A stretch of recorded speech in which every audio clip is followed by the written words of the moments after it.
Hello and welcome to Firstpost Live, where we bring you the day's top 4 stories from across the world. I'm Joshua Barnes, live from the Firstpost studios. Let's begin with the headlines. India's army chief warns Pakistan over recent drone activity in Jammu and Kashmir. New Delhi raises the issue with Islamabad, calling the intrusions unacceptable.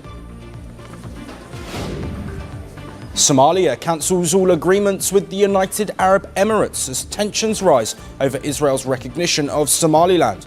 They claim that Abu Dhabi's actions have undermined Somalia's sovereignty. Deadly Russian strikes push civilians into winter crisis in Ukraine. Moscow's attack cripples energy systems, leaving Kyiv residents without power for the 4th straight day. US Defense Secretary Pete Hegseth says Elon Musk's AI chatbot Grok will join the Google AI engine inside the Pentagon network. This comes days after Grok drew global outcry for generating highly sexualized deepfake images of people. And the United States invests $115 million in counter-drone measures to boost security around the 2026 FIFA World Cup venues.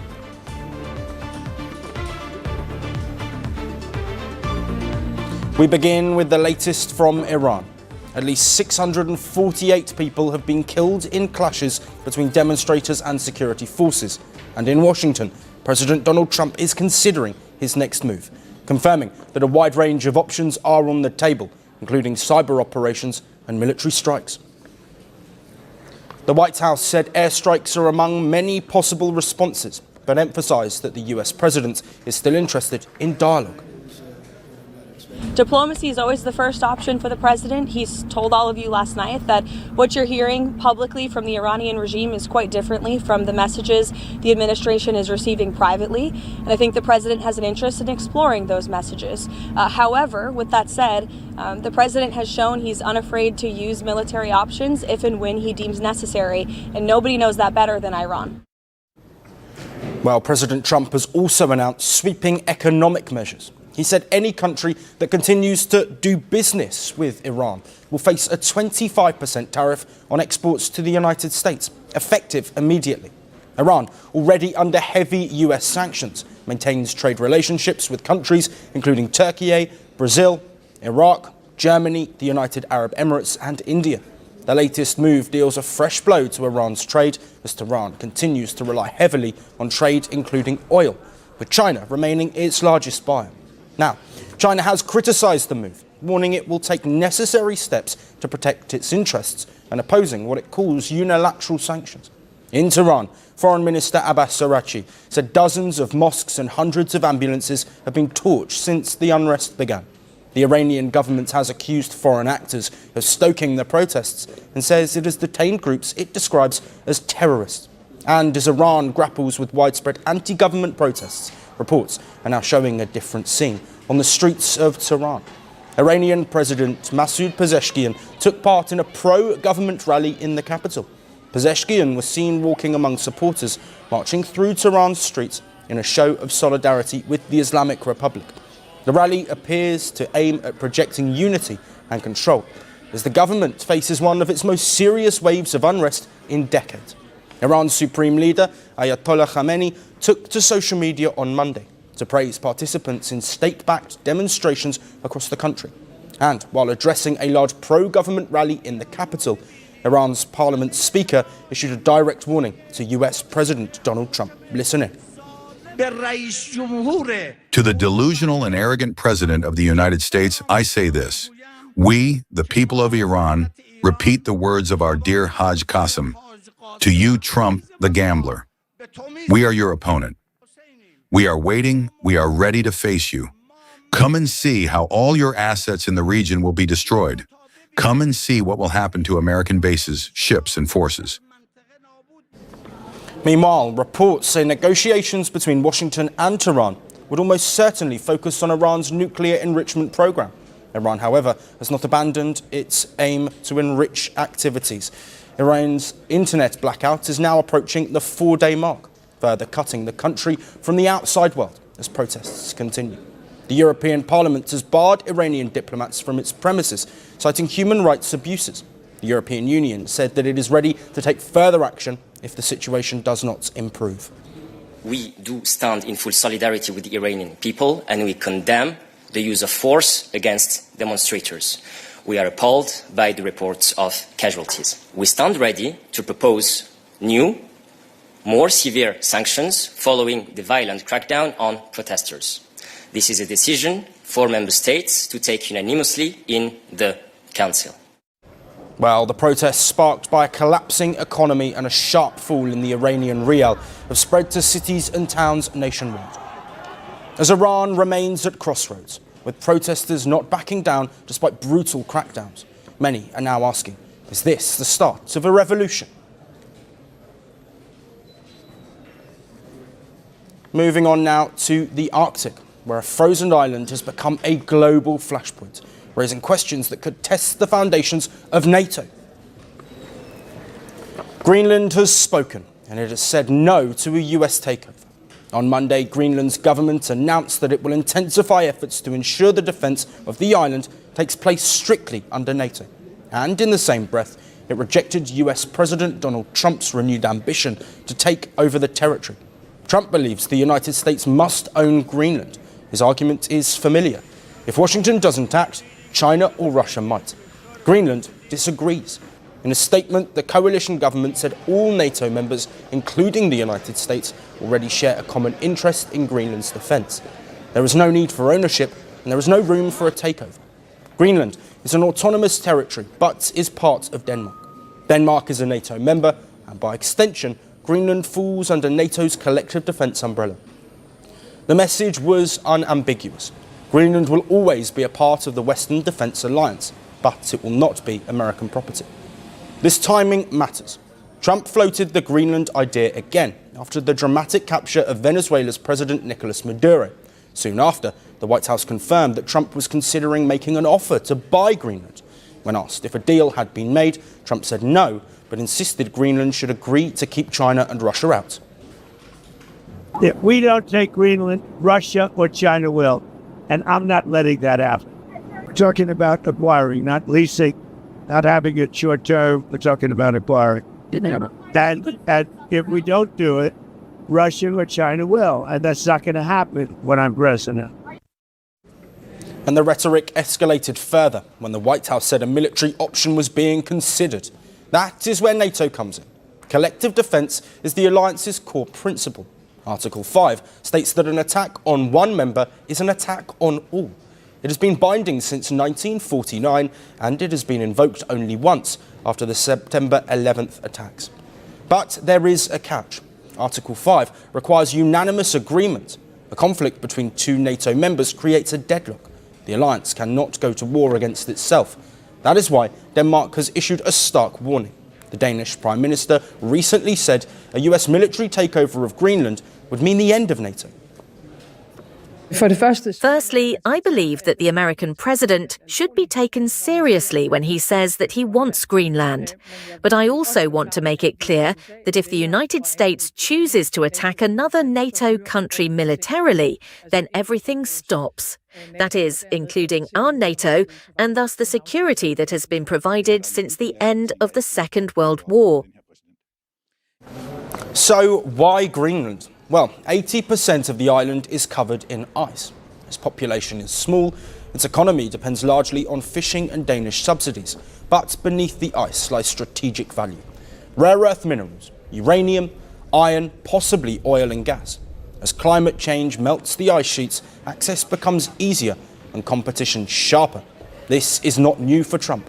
Natural resources have featured prominently in his foreign policy calculations. The latest example is Venezuela.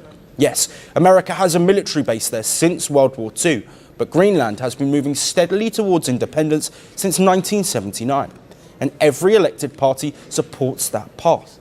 On Monday, NATO chief Mark Rutte said the alliance is working on the next steps to bolster Arctic security. It is also obvious what the Secretary General says, that there are security concerns in the Arctic region, which includes Greenland. However, I am sure that by talking, it's possible to find a solution that will ensure security for the United States of America and for Denmark. The thing we all respect, the fact that Greenland is part of Denmark, although it is not in the European Union, but it is clear that it falls under its jurisdiction. So the question now is not about who defends Greenland. It is a test of how the West defines itself. Greenland has drawn its red line. And in doing so, it has exposed a much larger fault line within the Western alliance. The Arctic may be cold, but the geopolitics around it are heating up. Moving on now. The United States has stepped up its military presence in the Indo-Pacific, with fresh drills in the South China Sea. The move comes at a time of heightened tensions in the region, especially around Taiwan, after China's recent large-scale military exercises. The US Navy says its aircraft carrier USS Abraham Lincoln has carried out live-fire drills in the South China Sea as part of what it calls routine operations.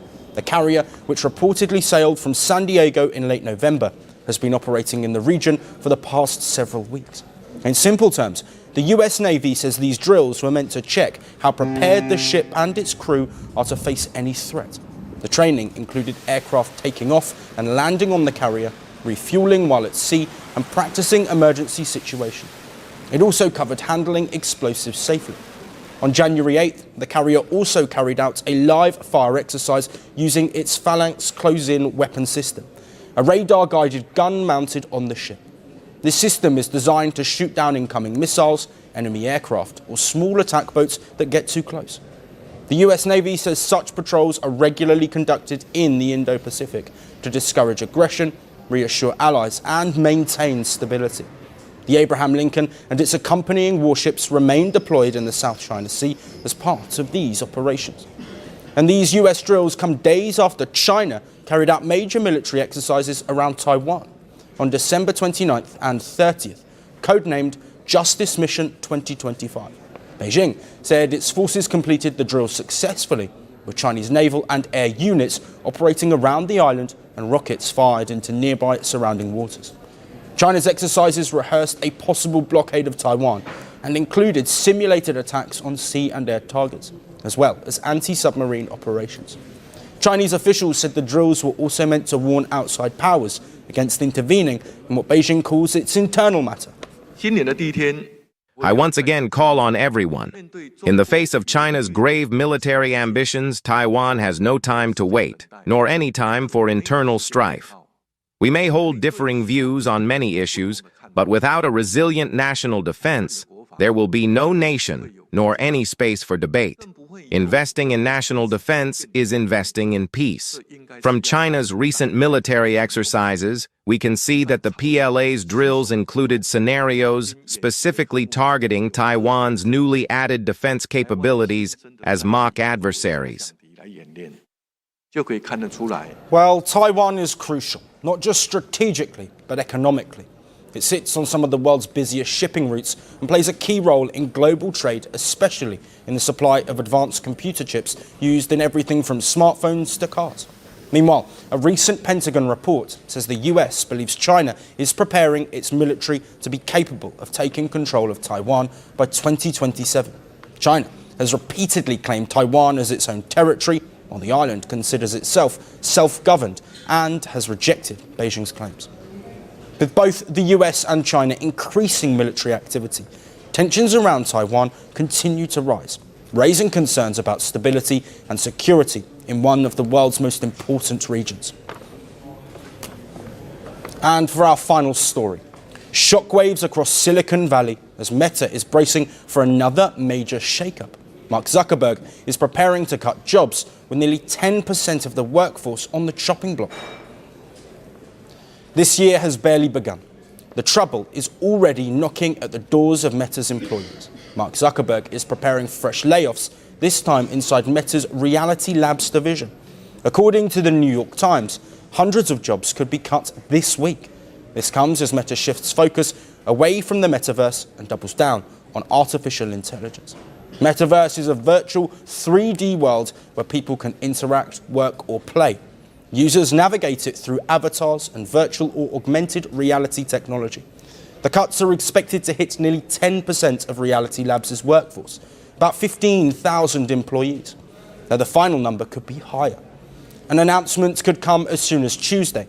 Reality Labs is the unit behind Meta's virtual reality headsets, augmented reality hardware, and its metaverse-based social platform.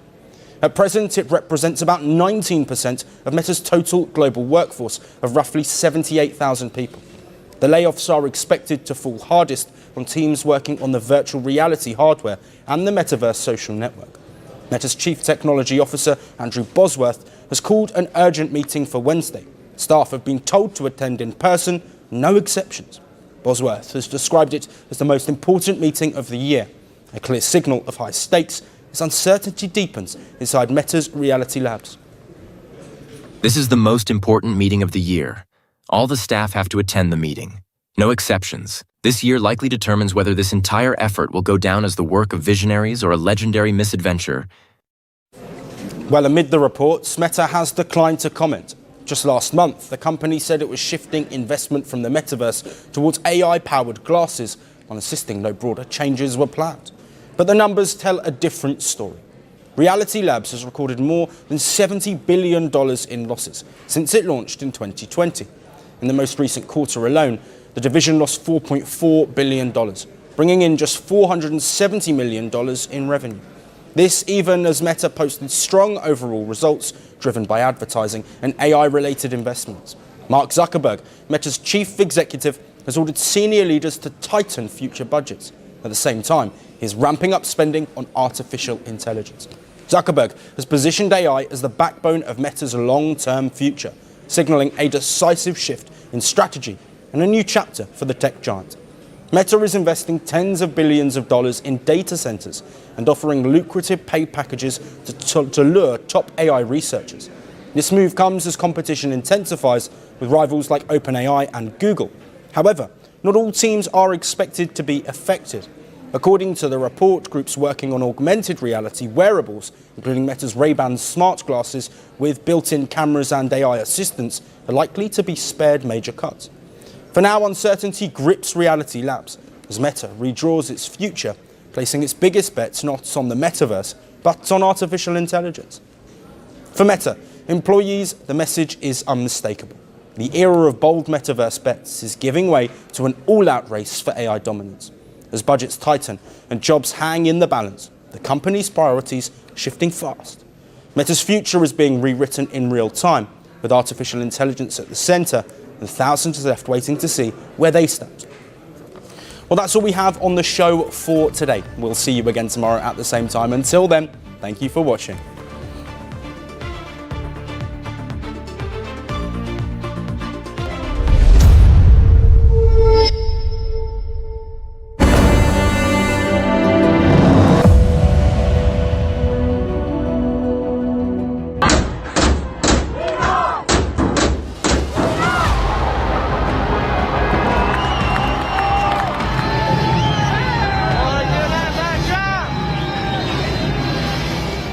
Breaking news.